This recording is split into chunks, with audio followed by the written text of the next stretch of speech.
Think about the people in your life for a moment. The people you talk to every day. The people you trust. The people you argue with. And the people you miss. How do you talk about all of them in English? How do you say you like someone, but it's not serious yet? How do you talk about a problem with a friend? How do you explain a relationship without using difficult words? In today's episode, you'll learn simple, real English to talk about relationships in everyday life. Not textbook English, not fast English, just natural English you can actually use. If you've ever wanted to sound more confident when talking about people and relationships, stay with me. Hello and welcome back to English Daily Speaking, the podcast. If this is your first time listening, welcome. And if you've been listening for a while, welcome back. This podcast is all about helping you speak English more naturally in your daily life. We focus on clear language, real situations, and simple explanations so you can feel more confident when you speak. In today's episode, we're talking about relationships. Relationships are a part of everyone's life. We all have friends, family members, co-workers, and people we care about. Sometimes relationships feel easy and natural. Sometimes they feel confusing or difficult. And very often the problem is not the relationship itself, but the language we use to talk about it. That's why this episode is important. Today, we will focus on everyday English phrases people use to talk about relationships. Not only romantic relationships, but also friendships, family relationships, and social connections. These are phrases you can hear in real conversations, in movies, and in daily life. Now, let me explain how today's episode will work. This is a single-speaker podcast, and I will guide you step by step through the episode. I'll speak slowly and clearly so you can follow easily. First, I'll introduce each phrase in a natural way. Then, I'll explain what it means using simple English. You'll hear examples that feel natural and realistic, not artificial or academic. You don't need to write anything down while listening. You don't need to understand every word. Just listen and get used to the sound of the language. If you want to practice more, you can pause the episode, repeat sentences out loud, or listen again later. Listening more than once is one of the best ways to improve your speaking. At the end of this episode, you'll also find a free PDF linked in the description. The PDF includes key phrases from today's episode, so you can review and practice them anytime. Everything in this episode is designed to help you feel more comfortable using English in real life. Alright, now that you know what this episode is about and how it works, let's begin. We'll start with a very common situation in everyday life. Talking about the beginning of a relationship. Let's move to the first phrase. Now that we're ready, let's begin. Let's start with something very common in everyday life. Talking about the beginning of a relationship. This is something people talk about all the time, but many learners feel unsure about how to say it in simple English. The good news is, native speakers usually use very easy and natural phrases for this. One very common phrase people use is get together. When two people get together, it means they start a romantic relationship. Before this, they might be just friends, or they might know each other casually. After they get together, they are a couple. This phrase is very common in spoken English, and it sounds relaxed and natural. People often use it when they talk about relationships in everyday conversations. Imagine two people who work in the same place. They talk every day. They drink coffee together. At first, they are just friends. Then one day, someone says that they got together. When you hear this, you understand immediately that their relationship has changed. They are not just friends anymore. You might hear sentences like these in real life. Someone might say that Emma and Jack got together last summer, or that a cousin and her partner got together at university. People also say that two friends were close for a long time, and then they got together. These sentences are simple, but very natural. When people use get together, they are usually talking about the past. They are explaining how a relationship started. You can also hear this phrase in questions, like when someone asks how two people got together, or when they got together. These questions sound friendly and normal in everyday English. Now let's move on to another phrase that people often use at an earlier stage of a relationship. People often say that they are seeing someone. When you see someone, it means you are dating them, but the relationship is still new. It is usually not very serious yet. You like the person and you spend time together, but you are still getting to know each other. This phrase is very common when people want to keep things simple or private. For example, someone might ask if you are single.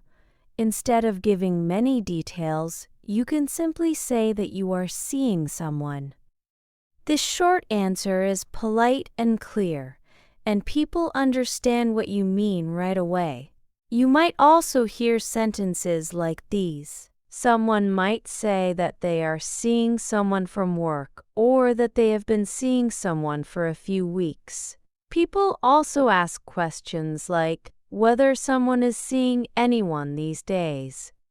This phrase is very useful because it sits between friendship and a serious relationship. Something is happening, but nothing is official yet. Now, let's take a moment to clearly understand the difference between these two phrases. When people see someone, the relationship is still developing. They are spending time together and learning about each other. When people get together, the relationship becomes official. They are now a couple. Very often, people use both phrases when they task. You might hear sentences like these in real life. Someone might say that Emma and Jack got together last summer, or that a cousin and her partner got together at university. People also say that two friends were close for a long time, and then they got together. These sentences are simple, but very natural. When people use get together, they are usually talking about the past. They are explaining how a relationship started. You can also hear this phrase in questions, like when someone asks how two people got together or when they got together. These questions sound friendly and normal in everyday English. Now let's move on to another phrase that people often use at an earlier stage of a relationship. People often say that they are seeing someone. When you see someone, it means you are dating them, but the relationship is still new. It is usually not very serious yet. You like the person and you spend time together, but you are still getting to know each other. This phrase is very common when people want to keep things simple or private. For example, someone might ask if you are single. Instead of giving many details, you can simply say that you are seeing someone. This short answer is polite and clear, and people understand what you mean right away. You might also hear sentences like these. Someone might say that they are seeing someone from work, or that they have been seeing someone for a few weeks. People also ask questions like whether someone is seeing anyone these days. This phrase is very useful because it sits between friendship and a serious relationship.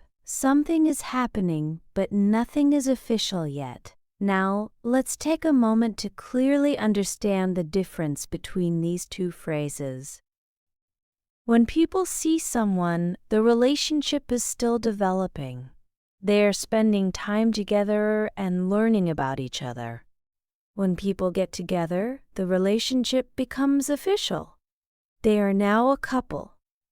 Very often, people use both phrases when they talk about the same relationship. For example, they might say that two people were seeing each other for a while and then they got together. This kind of sentence is extremely common in everyday English. Understanding this difference can really help you sound more natural when you talk about relationships. Now let's talk about how people feel in a relationship. Another very common phrase people use is get on well. When two people get on well, it means they have a good relationship. They feel comfortable with each other and they enjoy spending time together. They do not argue often, and things feel easy between them. You can use this phrase for many kinds of relationships, including friends, family members, co-workers, and partners. People often say that they get on well with their colleagues, or that someone gets on well with their sister. You might also hear people say that they get on really well with someone. The word really just makes the sentence a little stronger and more positive. If people do not have a good relationship, they might say that they do not get on well, or that they do not really get on. These sentences are simple, but very clear, and people use them all the time. Of course, not all relationships are easy all the time. Sometimes people argue, and this brings us to another very common phrase. People say that they fall out. When two people fall out, it means they have a serious argument. After this, they might stop talking for some time. The relationship can feel tense or uncomfortable. This can happen between friends, family members, or partners.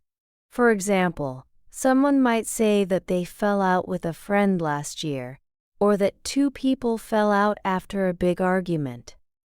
Someone might also say that they fell out with a brother or a sister. A falling out does not always mean the relationship is over forever. Often people feel upset for a while and then talk again later. This phrase helps you talk about problems in relationships in a very natural and honest way. When people fall out, things can feel uncomfortable for a while. There may be silence, distance, or even anger. But in many cases, relationships do not end there. Very often, people want to fix the problem and reconnect. In English, there's a very common and useful phrase for this situation. People often say that they want to make it up to someone. When you make it up to someone, it means you know you did something wrong, and you want to repair the relationship. You are not only saying sorry, you are also showing that you care and that you want to do something kind to fix the situation. This phrase is used in many different relationships. Friends use it, family members use it, partners use it, even coworkers sometimes use it. For example, imagine you forget something important. Maybe you forget a meeting, a birthday, or a promise. The other person feels hurt or disappointed. Later, you say that you want to make it up to them. This means you want to do something positive to improve the situation. People often use this phrase in sentences like these. Someone might say that they forgot a friend's birthday, so they tried to make it up to them by spending time together. Or someone might say that they were late and now want to make it up to their boss. These sentences are very natural in everyday English. What is important to remember is that making it up to someone does not need to be something big or expensive. It can be something simple and honest. A message, a conversation, or spending time together can be enough. The phrase shows responsibility and care, and that is why people use it so often. Now let's move away from problems for a moment and talk about friendships in everyday life. Not all friendships are the same, and English has simple ways to describe different kinds of friends. These phrases help you explain how close you are to someone without saying too much. Some people in your life feel very close. Others feel friendly, but not very deep. And some people are simply part of your daily environment. In English, when someone feels very close to you, people often say that this person is their best friend. A best friend is usually someone you trust deeply. This is the person you feel comfortable sharing your thoughts and feelings with. You don't need to explain yourself too much with a best friend, because they understand you easily. People often talk about best friends when they speak about long relationships. Someone might say that they have been best friends since school, or that their best friend knows everything about them. These sentences are simple, but the meaning is very strong. Other people in your life may not be your best friend, but they are still important. In this case, people often say that someone is a good friend. A good friend is someone you enjoy spending time with.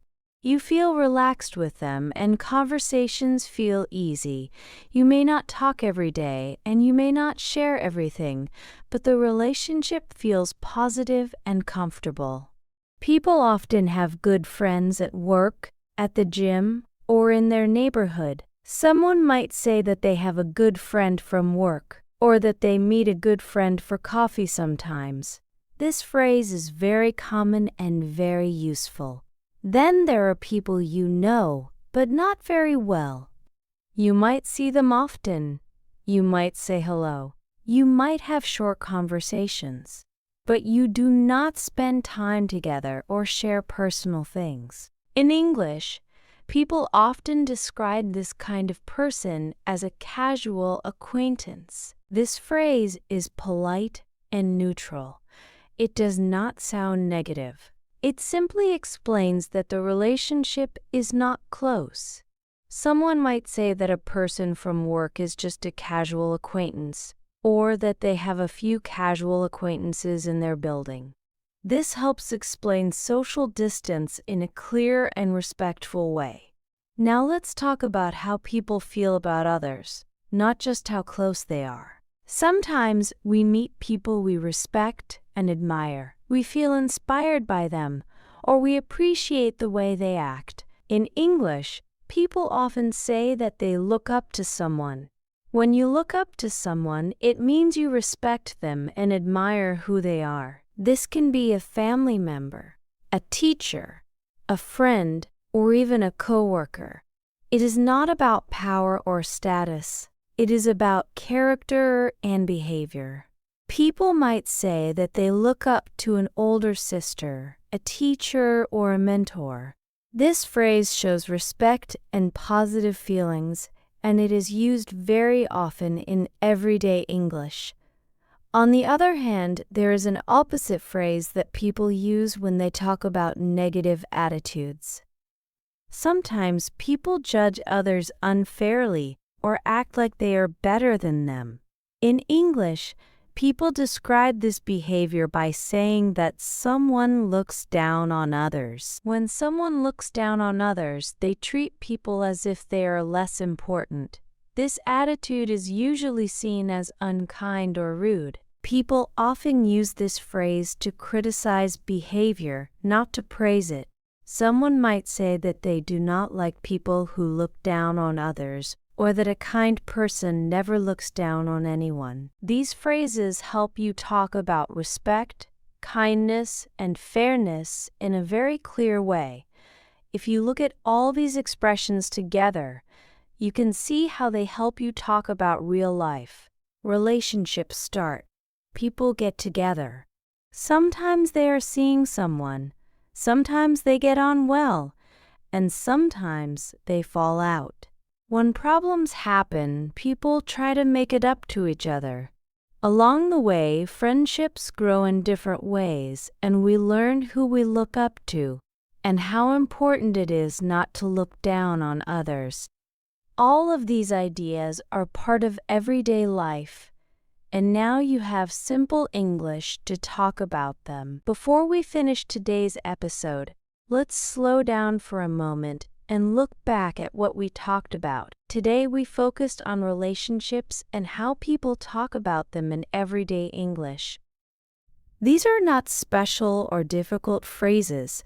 These are the words and expressions people use naturally when they talk about real life. We talked about how relationships begin, how they grow, and how people sometimes have problems. We also talked about how relationships can change over time and how people describe different kinds of connections. You learned how people talk about starting a relationship, how they describe dating, and how they explain the difference between something new and something serious. You also learned how people talk about getting along, having arguments, and fixing problems after a difficult moment. We looked at different types of friendships and how people describe how close they are to someone. And finally, we talked about respect, admiration, and how people treat others. All of these ideas are part of everyday life, and now you have simple English to talk about them. To help you remember and practice these ideas, this episode comes with a free PDF. The PDF includes 10 useful phrases from today's episode. These are phrases you can review, read, and practice anytime you want. You can use them to build your confidence and feel more comfortable speaking English in real situations. Here are the 10 phrases you'll find in the PDF. Get together, see someone, get on well, fall out, make it up to someone, best friend, good friend, casual acquaintance. Look up to someone, look down on someone. In the PDF, each phrase is explained in simple English with clear examples you can understand easily. You can read the PDF while listening, or you can come back to it later and practice on your own. If you want to improve your speaking, try this simple idea. Choose one phrase from the PDF today. Say it out loud. Use it in a sentence about your own life. Small steps like this can make a big difference over time. Thank you for spending this time with English Daily Speaking, the podcast. If this episode helped you, you can listen again, practice with the PDF, or share it with someone who is learning English too. Learning English is not about being perfect. It's about practicing a little every day and feeling more confident over time. I'll see you in the next episode. Take care and keep speaking English every day.